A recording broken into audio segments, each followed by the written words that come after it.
কেমন আছেন সবাই? আশা করি ভালো আছেন। আজকে ইত্তেফাক রিভিউ করে ভাবলাম। সবাই মাঝে মধ্যে টেক্সট দিচ্ছে যে ভাই প্রথম আলো না করে অন্য কিছু করা যায় কিনা। মর্নিং বার্তা করার ইচ্ছা ছিল, কিন্তু মর্নিং বার্তার পিডিএফটা আমি সবসময় পাই না। আপনারা পাইলে আমাকে দিয়ে আমি ট্রাই করব। তো আজকে 28 তারিখ, বৃহস্পতিবার। আমার ইত্তেফাকের এক্সপিরিয়েন্স কেমন সেটা আমি শেয়ার করবো। আগে আমরা দেখি। দেখেন, চট্টগ্রামে আইনজীবীকে কুপিয়ে হত্যা, পুলিশের উপর হামলা, আওয়ামী লীগের 6 নেতাকর্মী সহ গ্রেপ্তার ৩ মামলা। বাংলাদেশের রাজনৈতিক নেতৃত্বকে বিভক্ত না হওয়ার আহ্বান জানিয়েছেন মাহাথির। সবাইকে শান্ত থাকার আহ্বান ডক্টর মোহাম্মদ ইউনূসের। অত্যাবশ্যকীয় সংস্কার দ্রুত শেষ করে নির্বাচনের রোড ম্যাপ ঘোষণা করা জরুরি। মির্জা ফখরুলের সাথে খালেদ মহিউদ্দিনের একটা টক শো হয়েছে, আপনারা জানেন। এবং আমার মির্জা ফখরুলকে নির্বাচনের বা গত অগাস্টের আগে যতটুকু পোলাইট মনে হয়েছে, এখন তার চেয়ে বেশি অ্যারোগ্যান্ট মনে হচ্ছিল। তো আমি মনে হচ্ছিল যে আসলে টাইম চেঞ্জ হয়, আর মানুষ সব অনেক কিছু ভুলে যায়। ইসকনকে সন্ত্রাসী গোষ্ঠী হিসেবে নিষিদ্ধ করতে হবে বলেছে হাসনাত। গতকাল চট্টগ্রামে হাসনাত এবং সার্জিস বক্তব্য দিয়েছে। আমি এটা নিয়ে প্রতিদিনই ওদের ক্রিটিসাইজ করতাম যে ওরা কেন এই প্রোগ্রামগুলোতে বা আপনার এই ব্যাপারগুলোতে ইনভলভ হচ্ছে না।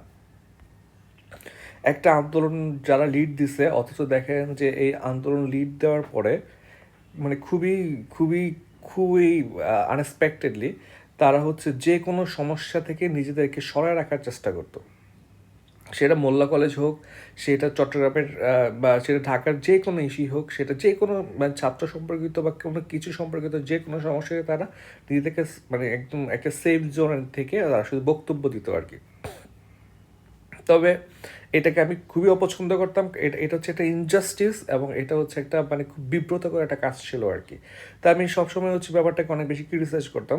বাট গতকালকে ওরা মাঠে আসতে হয়েছে বা আসছে, এটা আমাদের একটা বড় ভালো ব্যাপার। কারণ ওরা আসলে এখন ঘরে বসে বসে বক্তব্য দেওয়ার মতো পর্যায়ে নাই। এই কাজটা তখন করতে পারবে যখন বাংলাদেশের আপনার মোটামুটি স্টেবল জায়গায় চলে যাবে। বাংলাদেশ এখন স্টেবল হতে পারে নাই। এখন ওরা লাইফটাকে এনজয় করতে পারবে না, বা এটাকে এনজয় করে মিটিং করবে বা বড় বড় কাজ করবে, ভ্রমণ করবে, এরকম লাক্সারি করার সুযোগ না এখনো। Still we are on the process of the uprising. হ্যাঁ, এটা বুঝতে হবে যে ওরা এখন আসছে, এটা ভালো লাগছে। শক্তদের পরিস্থিতি নিয়ন্ত্রণ করুন, সরকারের প্রতি তারেক রহমানের বিবৃতি। এখানে আর তেমন কিছু নাই। দেখেন, আমাদের অনলাইন কোর্স চলমান আছে। আপনারা জানেন যে এই সম্প্রতি একটা জিকে কোর্স শুরু হয়েছে। গতকালই ফার্স্ট ক্লাস ছিল। জিকে কোর্সের আপনার ভর্তি প্রক্রিয়া শেষ, স্টুডেন্ট ফিল আপ হয়ে গেছে। সামনে ব্যাংকের একটা কোর্স আসবে অ্যান্ড আদার কিছু গভর্নমেন্ট কোর্স আসবে। এছাড়া আপনি পরীক্ষা দিতে পারবেন বেঙ্গল সোসাইটিতে। এটা আমার ইউআরএল। এখানে 2টা পরীক্ষা আপলোড করা আছে। সামনে ডিসেম্বর থেকে আমরা একটা ব্যাচ শুরু করবো, লং ব্যাচ, এক্সাম ব্যাচ। আপনারা পরীক্ষা দিতে পারবেন। আসলে আমরা পরের পেজে দিই। প্রথম পেজ হিসেবে ইত্তেফাককে অত বেশি খারাপ লাগে নাই। আসেন আমরা দেখি। বিশ্ব শান্তি মানবতার প্রতি বাংলাদেশের প্রতিশ্রুতি পুনর্ব্যক্ত করেছে পররাষ্ট্র উপদেষ্টা। দেখেন, United Nations alliance of civilizations, UN UNAOC, alliance of civilization, এটা একটু পড়ে রাখতে পারেন। এটার আপনার group of friends high level meeting হয়েছে আপনার পর্তুগালে। পর্তুগালে না? আচ্ছা, হ্যাঁ, পর্তুগালে। এখন দেখেন, আমরা একটু দেখি এটা ফোরামের সাইড লাইন। এই দেখেন সাইড লাইনে, এটা পরীক্ষা আসতে পারে। সাইড লাইন ডিপ্লোমেসি কি? এটা মূলত আপনার রিটেনে আসে। সাইড লাইন ডিপ্লোমেসি ধরুন আপনি কোনো একটা ইভেন্টে গেছেন, প্রোগ্রামে গেছেন, সেই প্রোগ্রামের পাশাপাশি আপনি সাইড লাইনে বসে বা একটু চিপা চাপাতে বসে অন্য কোনো দেশের সাথে ব্যক্তিগত দ্বিপাক্ষিক একটা বৈঠক করতেছেন, যেটা আপনার দেশের জন্য ভালো হচ্ছে আর কি। তাহলে সেটা আপনার নট নেসেসারিলি ওই প্রোগ্রাম সম্পর্কিত। এখন তো ব্যক্তিগত কিংবা দ্বিপাক্ষিক হইতে পারে। তাহলে সেটা আপনার কি সাইডলাইন ডিপ্লোমেসি। এছাড়া হচ্ছে দুর্বল ব্যাংকগুলোকে কেন্দ্রীয় ব্যাংকের ভর থেকে টাকা দেওয়া শুরু হয়েছে, এবার 90 ও 180 দিন মেয়াদি বিল চালু করলো বাংলাদেশ ব্যাংক। এগুলো কিন্তু খুবই বিব্রতকর, মানে এই কাজটা খুবই জরুরি, কিন্তু বিব্রতকর বলতে আমি যেটা বোঝাচ্ছি, এই যে ব্যাংকগুলো যে নষ্ট করে ফেলছে গত 15 বছর, এটা খুবই খারাপ ইকোনমির জন্য। মানুষ প্রচুর সাফার করতেছে, মানুষ টাকা তুলতে পারতেছে না ভাই। বাংলাদেশের মানুষ অনেক রিচ না সবাই, ব্যাংকে কিছু টাকা রেখে তারপরে সেটা কাজ করে মেয়ের বিয়ে দেয়, ছেলে সন্তানকে পড়াশোনা করায়, খায়, ঠিক আছে, খাওয়া দাওয়া, জিনিসপত্র কিনে। এই মানুষগুলোকে আপনি টাকা দিতে পারতেছেন না, এটা অমানবিক ব্যাপার। আপনি টাকা নিচ্ছেন কেন, নিয়ে কি করছেন, বিদেশে পাচার করছেন, গরিব মানুষকে টাকা পে করতে পারতেছেন না।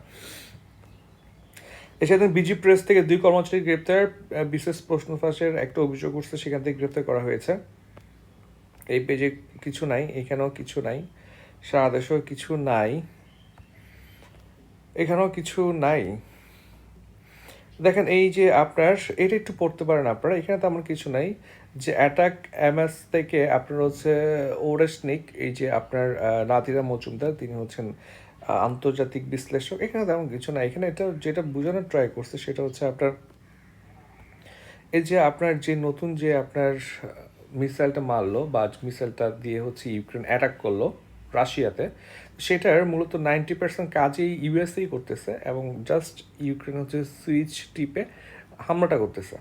এটা কারণে হচ্ছে দুইটা দেশের মধ্যে এক ধরনের অস্ত্র প্রতিযোগিতা, কিংবা হচ্ছে ন্যাটোর সাথে যুদ্ধ লেগে যাওয়া, তৃতীয় বিশ্বযুদ্ধের একটা সম্ভাবনা আছে। এটা ঠিক বিশ্লেষণ হয় না, এটা হচ্ছে জাস্ট একটু টেকনিক্যালি বেশি অ্যানালাইসিস করা হয়েছে, এখানে তেমন কিছু নাই। এরপরে দেখি আমরা আর্টিফিশিয়াল ইন্টেলিজেন্সের সম্ভাবনা দিগন্তে নৈতিকতার প্রশ্ন। এখানে একটা জিনিস নোট করতে পারেন আপনি, সেটা হচ্ছে ওয়ার্ল্ড ইকোনমিক ফোরামের মতে 2030 সালের মধ্যে বুদ্ধিমত্তা, মানে এআই এর অর্থনীতি প্রায় $19.9 ট্রিলিয়ন অবদান রাখার সম্ভাবনা আছে। এটা নোট করে রাখতে পারেন। রাজনীতি কিছু নাই। তারপরে হচ্ছে আপনার উত্তর কোরিয়ার সঙ্গে সম্পর্ক গড়াতে চায় যুক্তরাষ্ট্র, এখানে প্রশ্ন করার কিছু নাই। ট্রাম্প বরাবরই উত্তর কোরিয়ার সাথে ভালো সম্পর্ক রাখার ট্রাই করতো, এবং এটা এখনই আবার করতেছে। মিয়ানমারে আরও এক সীমান্ত শহরের দখল নিল বিদ্রোহীরা, ইন্টারন্যাশনালে কিছু নাই। তারপর হচ্ছে আনন্দ বিনোদন অনুশীলনে কিছু নাই।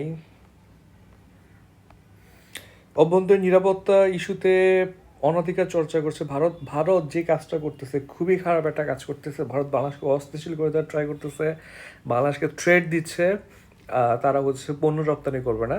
কারণ কি, কারণ হচ্ছে বাংলাদেশ একজন হিন্দু বা সনাতন ধর্মের একজনকে অ্যারেস্ট করেছে, অথচ যাকে অ্যারেস্ট করেছে তিনিও বাংলাদেশের নাগরিক, তার বিরুদ্ধে সুনির্দিষ্ট অভিযোগ আছে, এবং হচ্ছে এখনও কিন্তু রায় হয় নাই।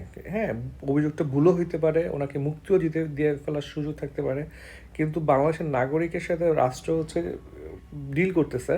এটা নিয়ে ভারত যে রিয়্যাক্ট করতেছে, মনে হচ্ছে উনি ভারতেরই নাগরিক।